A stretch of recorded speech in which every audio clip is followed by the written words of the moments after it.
Hi, and thanks so much for staying with us for more Explore Tulsa. Now, Trish, when I was a little kid... Ooh, hold on there. I get a feeling that one of your long, boring stories is about to occur. I was just going to tell you about how my mom and my mamaw used to collect S&H Green Stamps. And we'd buy some really cool stuff with them, too. I've never even heard of such a thing. You kids today and your internet coupons. The S&H Green Stamps were actually printed right here in the Tulsa area in Sand Springs. It was a pretty big deal back in the day. I bet this would be a good time for us to ask John Erling to share with us one of his interviews from Voices of Oklahoma.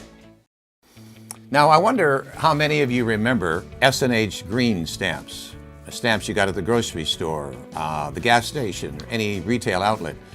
And then I wonder how many of you actually licked the stamps and put them into a redemption book. Well, they were popular in the United States in the 1930s and 1980s. Now, Carl Willis, a Tulsa businessman who managed Allied Printing Company, the company who printed the stamps, tells us first how the redemption stamp business actually worked.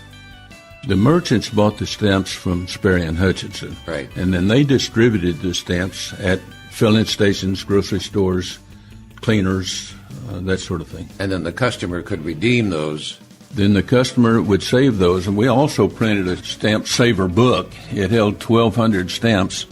Would fill a book, then you could look at the catalog that Allied Graphic Arts had printed. They could look in the catalog and find a gift that they wanted to buy.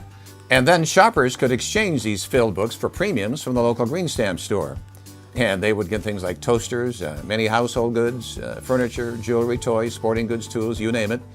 Yeah, some of you are probably thinking about that first bicycle you got with green stamps. Did you know that at one point S&H Green Stamps boasted they printed 3 times more stamps than the United States government? Now for their printing. They were printed in Pennsylvania, but then Sperry and Hutchinson wanted another printing location, and Carl Willis will take it from there.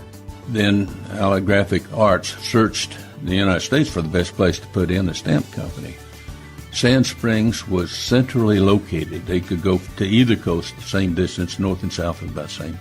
So it was an ideal location. We had good labor pool here, and Sand Springs Townsite offered to build a building and lease it back to us so that it would pay for itself within 10 years. So we had the facility and wherewithal, the business. So they started the stamp company and the printing company in 1960. So the green stamps were printed right here in Sand Springs, Oklahoma. Now the city of Sand Springs built a building which grew to 50,000 square feet. And Carl Willis gives us the exact location. It was 8131 Charles Page Boulevard. As you're going from Tulsa to Sand Springs, it's about a mile or two before you actually get into Sand Springs. And that was on Charles Page Boulevard. At that time, we didn't have the interstate highway. Was there any signage on the building? Did it say S&H Green Stamps? Well, no, we tried not to do that because you have to realize that that was like printing money. If people got hold of those stamps, they could redeem them for all these things that they wanted in the book. Now the process of printing the green stamps, from the type of paper to the amount of glue, is very interesting. And Carl Willis will talk about the process on our Oklahoma website, voicesofoklahoma.com. And what about the numbers? Like, how many stamps would they print in a week? And how many people did Allied Stamp Corporation employ in Sand Springs? We measured everything in 5,000 stamp increments. So we would print 5,000 books or quills in a shift. We were running at one time 3 shifts and 2 machines. I figured out about 850 million stamps a week. How many were you employing at that time? I was running about 35 per shift, and when I had 3 shifts, I was up around 90. Now there's another aspect to this story. The stamps and the books and the signs are now collector's items. So rummage around your attics or look for them online and collect stamp memorabilia.